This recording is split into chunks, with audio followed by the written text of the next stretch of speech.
अस्सलाम वालेकुम। जीत की लगन में खुशामदीद। आप में और एक अच्छी बात में आज हमारे साथ मौजूद हैं डॉक्टर मोहसिन रज़ा साहब, जो एक ज़बरदस्त साइकोलॉजिस्ट हैं और ट्रेनिंग भी करवाते हैं। आप ये सोच रहे होंगे हमेशा हर वक्त जो हमारे मेहमान आते हैं वो ट्रेनर क्यों होते हैं, क्योंकि जिस फील्ड का मैं हूँ वैसे ही तो लोग लाएंगे और इसी तरह की बड़ी ज़बरदस्त बातें करेंगे इनके साथ। आज बात होगी पैशन पे, बात होगी एम्पावरमेंट पे, डायरेक्शन पे, रोड मैप पे कि एक ज़िंदगी में जब फैसले करने की घड़ी आती है तो हम बहुत कंफ्यूज हो जाते हैं। फैसले जब हम की जब मुश्किल घड़ी होती है तो हम जब अपने असातिज़ा से पूछते हैं या माँ बाप से पूछते हैं, वो कहते हैं कि इस फील्ड का स्कोप है, आप चले जाइए, वो हो जाएगा। लेकिन किसी को ये परवाह नहीं होती कि मुझे क्या चाहिए, मैं क्या चाहता हूँ। सब अपनी अपनी कहानियां बताते हैं। या किसी महापुरुष ने फरमाया कि एक लड़का एक वालिद साहब, मतलब एक लड़का था, उसका वालिद साहब वो कह रहे थे कि मैं डॉक्टर बनना चाहता हूँ, लेकिन हालात ने डॉक्टर नहीं बनने दिया। लेकिन अपने ख्वाब पूरे नहीं हुए और वही ख्वाब अपने बच्चों से पूरे करवाने की जुस्तजू में लग गए। क्या इस तरह की प्रॉब्लम्स आप फेस कर रहे हैं? डॉक्टर मोहसिन रज़ा, और ये एक मैनेजमेंट कंसल्टेंट हैं, ट्रेनर हैं, वो हमें बताएंगे कि आपको क्या क्या करना चाहिए। डॉक्टर मोहसिन रज़ा साहब।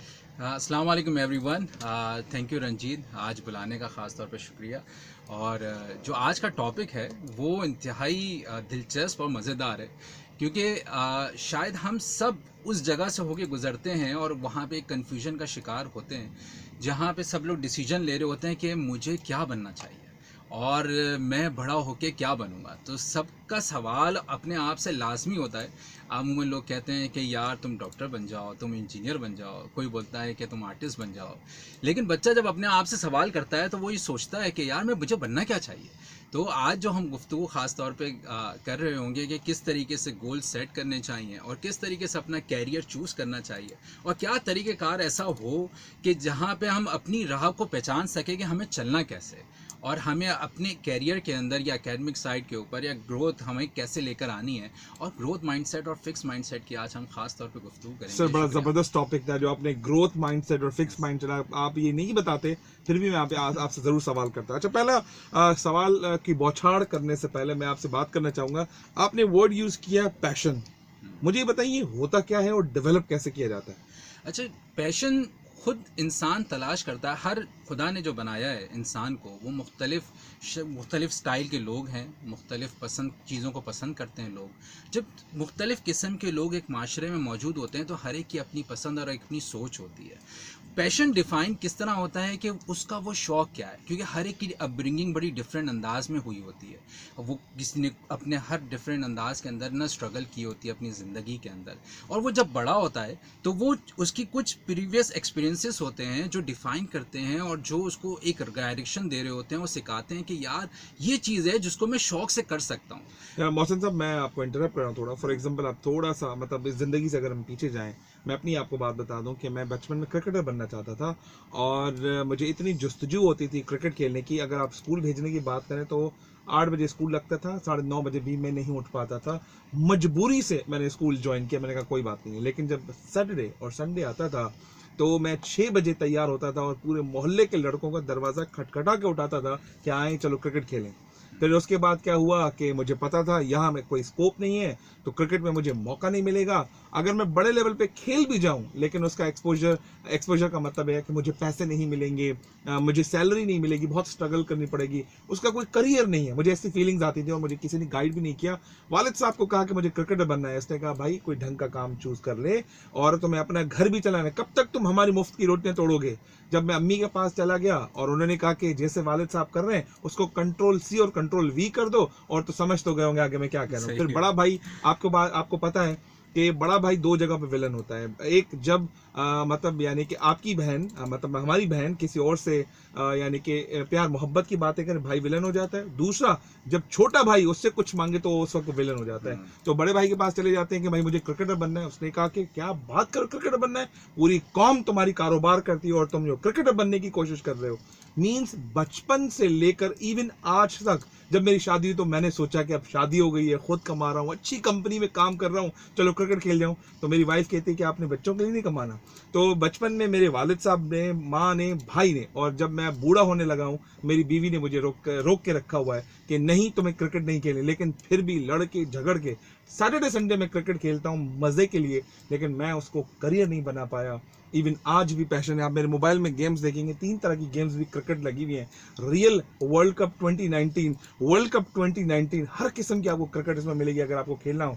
लेकिन ये पैशन तो था, जज्बा भी था, डायरेक्शन किसी ने नहीं दी। और आज मुझे, जब मैं मरूंगा तो मेरी आखिरी इच्छा मुझसे कोई पूछेगा, मैं कहूँगा बॉल, बैट, पैड्स और मेरा क्रिकेट बैग मेरे साथ रखिएगा, उसकी भी चिता जलनी चाहिए।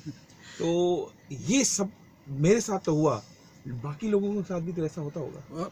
बेतहाशा ऐसे हमारी ऐसी एग्जांपल्स हमारे इलाकों में, अपने घर के अंदर, ख़ानदान में मौजूद होती हैं, जहाँ पे लोग कुछ करना चाहते हैं लेकिन इर्द गिर्द की कुछ ऐसी प्रॉब्लम्स होती हैं और मजबूरियाँ होती हैं जिसकी बिना पे वो रुक जाते हैं। ऐसे हमारे कई क्रिकेटर्स भी हैं जो अभी नेशनल टीम के अंदर हमारे खेलते हैं बाकायदा।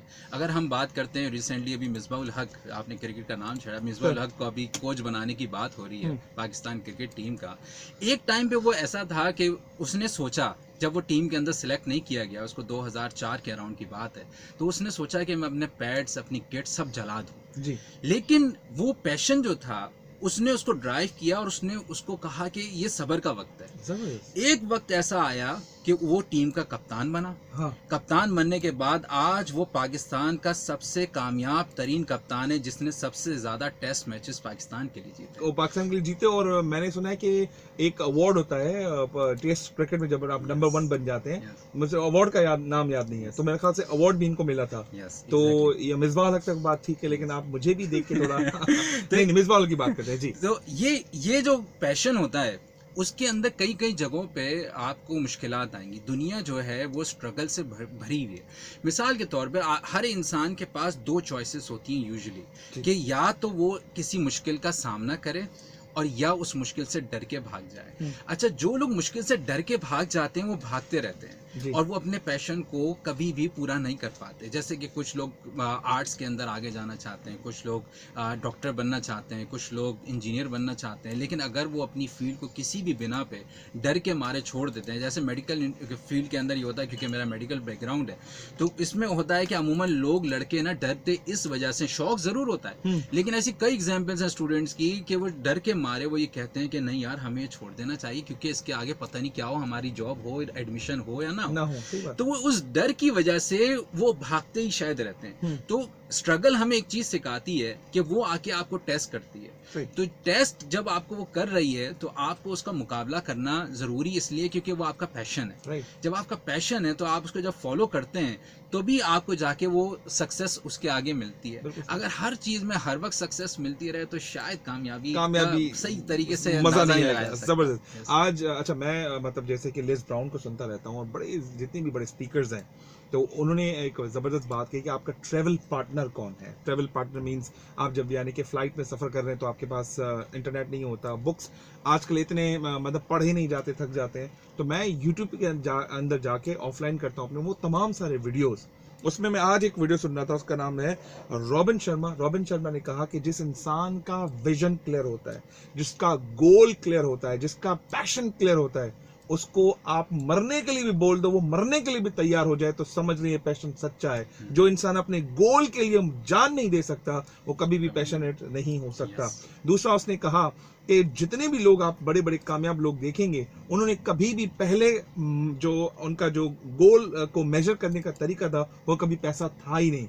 उन्होंने अपने शौक के अंदर इतने गुम हो गए कि उन्होंने अपनी जिंदगी पूरी भूख पे गुजारी। दाविंची का एग्जांपल देते हैं, पिकासो का एग्जांपल देते हैं। जब वो पेंटिंग करते थे, डिजाइन बनाते थे, आर्ट का जो दौर लेकर आए, उनकी पेंटिंग कोड़ियों के भाव बिकती थी। जब वो चले गए और जिंदगी दुनिया से चले गए, उनकी पेंटिंग जो है $100 मिलियन में बिकती रही। मींस उन्होंने पैसे के लिए काम नहीं किया। फिर बात करते हैं स्टीव जॉब्स के लिए कि उसकी जिंदगी भी क्या थी, एक गराज में रहते थे, उनके दोस्त, उनके पास खाने को पैसा नहीं था। पहले उन्होंने अपने सामने पैसा नहीं रखा, पहले पैशन को आगे रखा और पैसा उनके बाद पीछे आया। हम मिलियंस ऑफ डॉलर्स की बात नहीं करते। सर, मेरा सवाल आपसे दूसरा ये है, चलो पैशन डेवलप हो गया, मुझे कैसे पता चलेगा ये मेरा पैशन है? क्रिकेट की मैंने पहले आपसे बात की, दूसरी मैं बात करता हूँ, मुझे बोलने का बहुत शौक है, मैं ट्रेनिंग भी कराता हूँ। आप मुझे 9 to 5 कहीं भी बिठा दे, मैं 9 से 5 लोग बोर नहीं होंगे, ये मेरा उनसे वादा है कि वो मेरी बातें सुनते रहेंगे।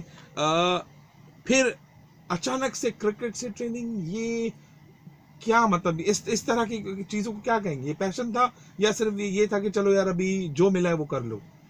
क्या कहीं पैशन ढूंढने में लोग गलती तो नहीं करते? पैशन जब डेवलप होता है उसकी क्या सिम्टम्स होती हैं, ताकि मेरी तरह बाकी लोगों को भी पता चल जाए? हाँ, ये ऐसा ज़रूर है। खुदा ने जब जो भी इंसान, जिस इंसान को बनाया है, वो एक चीज़ दी है कि वो एक चीज़ का मोहताज नहीं है। जी। उसके बाद बहुत सारे डिफरेंट टाइप की ना पोटेंशियल्स हैं, जिसकी उसमें स्किल्स वो डेवलप करता चला जाता है। जी। तो हर चीज़ के अंदर वो उसकी इन्हेंसमेंट होती है वक्त के साथ साथ। दुनिया उसको सिखाती है, ज़माने सिखाते हैं, पूरा स्ट्रगल्स करता है, फिर वो आगे बढ़ता है। तो कई कई जगहों पे मैं आपको बताऊं, आपने बात की पैशन के ऊपर के इंसान डर जाता है और फिर पीछे दब जाता है। थॉमस एडिसन की बात करते हैं तो उसने जो बल्ब बनाया, 1000वां एक्सपेरिमेंट था जिस पे जाके उसका बल्ब जो है वो कामयाब हुआ। जी, ऐसा ही। इसका मतलब है 999 दफ़ा वो फेल हुआ है। सही। जब 999 दफ़ा फेल हुआ, लेकिन वो हिम्मत नहीं हारा। सही है। उसने उस चीज के लिए जुस्तजू अपनी जारी रखी। सही। और फिर उसको जाके उसने वो हासिल किया कि यार ये मेरा गोल है और मुझे ना इसको हासिल करना है। सही। कई कई लोग ऐसे हैं जो एक काम कर सके और दूसरा काम नहीं कर सके, लेकिन इसका मतलब ये नहीं है कि दोनों पैशन नहीं हो सकते। पैशन मुख्तलिफ स्किल्स हैं हर बंदे के अंदर। आज एक चीज़ को हासिल नहीं कर सका, लेकिन वो सोच उसके विजन में ज़रूर होता है कि मैं इसको बाद में करूँगा, लेकिन करूँगा ज़रूर, ये मेरा शौक़ है और मैं इसको करूँगा। और फिर उसके साथ साथ जो उसके अंदर और क्वालिटीज़ होती हैं, उसमें से वो एक क्वालिटी को लेता है अपनी और उसको स्ट्रेंथ बनाता है और अपनी वीकनेसेस को दूर करता हुआ चलता है। तो अगर उसको दूर करना है, किसी को अपनी चीज़ों को पहचानना है, तो उसके लिए बेहतरीन काम है कि वो अपना सॉर्ट करे। जबरदस्त। और सॉर्ट करने के साथ साथ वो देखे कि उसके अंदर स्ट्रेंथ क्या है उसकी। जबरदस्त। फिर वो देखे कि उसकी वीकनेसेस क्या है। ठीक है। फिर वो देखे कि मेरे पास अपॉर्चुनिटीज कौन कौन सी हैं। सही है। मिसाल के तौर पे हम आज पाकिस्तान के अंदर कुछ लोग शिकायत करते हैं कि हमारे पास रिसोर्सेज बड़ी कम है।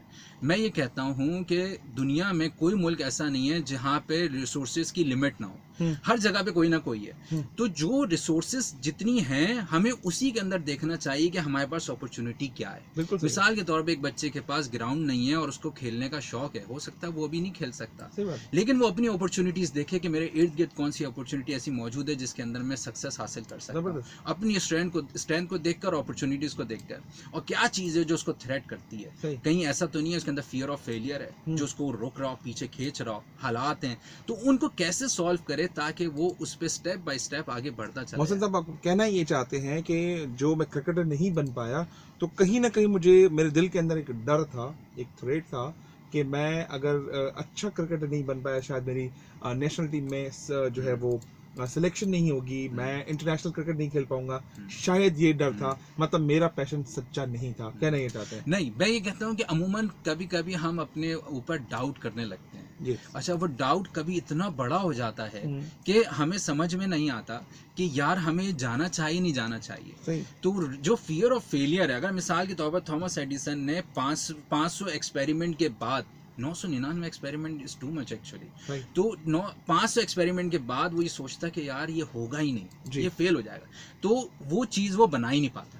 तो कुछ चीज़ों के अंदर ऐसा होता है कि कुछ चीज़ों के अंदर परस्यू करना पड़ता है और उन बैरियर्स को ब्रेक करना पड़ता है और खोज लगानी पड़ती है, जो कि हर साइंटिस्ट करता है, कि वो अपनी मुख्तलिफ चीज़ों के अंदर खोज लगा रहा होता है और निकाल रहा होता है। और यही वजह है कि आज इनोवेशन आती है। उन मुल्कों के अंदर सबसे ज़्यादा इनोवेशन हैं जो लोग लेकर आते हैं, वो जहाँ पे ग्रोथ माइंडसेट है, जहाँ पे वो लोग लगे होते हैं कि यार हम कुछ हासिल कर सकते हैं। ये हासिल नहीं कर पाएंगे, लेकिन इसके अंदर से हो सकता है 10 चीज़ें और निकलेंगी। तो मतलब वहाँ से रास्ते निकल। मैंने अभी मतलब गाड़ी में, जैसे कि मैं सुबह में और शाम में आते हुए ऑडियो टेप सुनता हूँ, यूट्यूब पे जो ऑफलाइन वीडियोस करता हूँ, उसमें आज मैंने विवेक बिंद्रा साहब, जिनको मैं बड़ा फॉलो करता हूँ। जब आप मेरी भी वीडियो देखेंगे आपको लगेगा कि इसका छोटा भाई है, ऐसा नहीं है, लेकिन उनका अपना एक स्टाइल है, मेरा भी अपना एक स्टाइल है। तो उनकी बड़ी ज़बरदस्त एक बात है कि एक मुल्क है पूरी दुनिया में, इस वक्त हम उनका नाम भी नहीं ले सकते इस रेडियो स्टेशन पे, लेकिन कुछ अच्छी बातें तो अडॉप्ट करनी चाहिए, बुरी बातें तो उसको इग्नोर करनी चाहिए। हर इंसान में अच्छी और बुरी बातें, जैसे ममालिक में भी अच्छी और बुरी बातें हैं। तो एक ऐसा मुल्क है, उन्होंने कहा कि उनकी GDP का 4.5% रिसर्च एंड डेवलपमेंट में लगाया जाता है। रिसर्च एंड डेवलपमेंट कौन सी? जो पुरानी की गई ना ना ना, वो कहते हैं 4.5% इनोवेटिव रिसर्च एंड डेवलपमेंट करो। मतलब जैसे कि हम क्या करते हैं, आप भी ऑफिस में काम करते हैं, मैं भी ऑफिस में काम करता हूँ, तो मैं आपको एक एचआर का एक बड़ा जबरदस्त जो है ना चीज से बता देता हूँ कि एचआर के अंदर क्या है कि आपकी जो जॉब डिस्क्रिप्शन होती है वो 70% होती है कि भाई ये तो आपको काम करने ही करने हैं। फॉर एग्जाम्पल आप ट्रेनर हैं तो आपको ट्रेनिंग बनानी भी है, कंटेंट तैयार करना है, ऑर्गेनाइज करना है, उसकी पब्लिसिटी करनी है, बंदे लेकर आने हैं और आपको ट्रेनिंग एग्जीक्यूट करानी है। ये तो आपका हो गया रोल, तो इसको हम बोलते हैं जेडी। उसके आपको 70% मार्क्स मिलते हैं। उसके बाद होता है आपका 20% मार्क्स, जिसको हम कहते हैं स्ट्रेच टारगेट्स। आप अपने काम से हट के जो काम एडिशनल कर रहे हैं, फॉर एग्जाम्पल ट्रेनिंग तो आप कर रहे हैं, लेकिन ट्रेनिंग आपकी कराने से इस कंपनी को फायदा क्या हो रहा है। अगर आप फुल टाइम ट्रेनर हैं तो कंपनी नहीं बोलती कि आप पैसे लेकर आओ, कंपनी बोलती है बिहेवियर चेंज करके दिखाओ, तुम सक्सेसफुल ट्रेनर हो। अगर तुमने बिहेवियर चेंज नहीं किए, इट मींस तुम्हारा आरओआई में कोई ना कोई मसला है। तो मेरा स्ट्रेच टारगेट क्या हो गया अभी मेरी कंपनी के अंदर, वो है बिहेवियर चेंज। ठीक है, बिहेवियर चेंज के बाद हम क्या चेंज करते हैं, एटीट्यूड चेंज। और उसके बाद क्या करते हैं, जो हमारा पुअर परफॉर्मर होता है उसको एवरेज परफॉर्मर बनाते हैं, एवरेज को ऑप्टिमल बनाते हैं, ऑप्टिमल परफॉर्मर को इमर्जिंग टैलेंट बनाते हैं, और इमर्जिंग टैलेंट को हम टॉप टैलेंट और टॉप जो है वो एम्प्लॉई बनाने में उनकी मदद करते हैं, जिसमें हम हाई पोटेंशियल्स भी ढूंढ रहे होते हैं। उसके बाद आपका 10% क्या होता है, सेल्फ डेवलपमेंट होती है। सही है सर? मतलब ये जो मैं पूरा फॉर्मूला, सेल्फ डेवलपमेंट क्या है, ये कंपनी के हाथ में होता ही नहीं है, ये 10% मार्क्स इसके हाथ में होते हैं, ये उस इंडिविजुअल के हाथ में होते हैं कि वो ये काम करे। तो मुल्क ने, जो जिस मुल्क का हम नाम नहीं ले सकते, उस मुल्क ने भी क्या बनाया, हर एक जो उसका सिविलियन है उसका रूल बनाया कि जितना भी जो इंसान हम जो अपनी बजट बनाएंगे, मेरी गवर्नमेंट रहे या नहीं रहे, कोई भी गवर्नमेंट आ जाए, वो अपनी जीडीपी का 4.5% किस पे लगाएगा, इनोवेशन एंड ग्रोथ पे लगाएगा।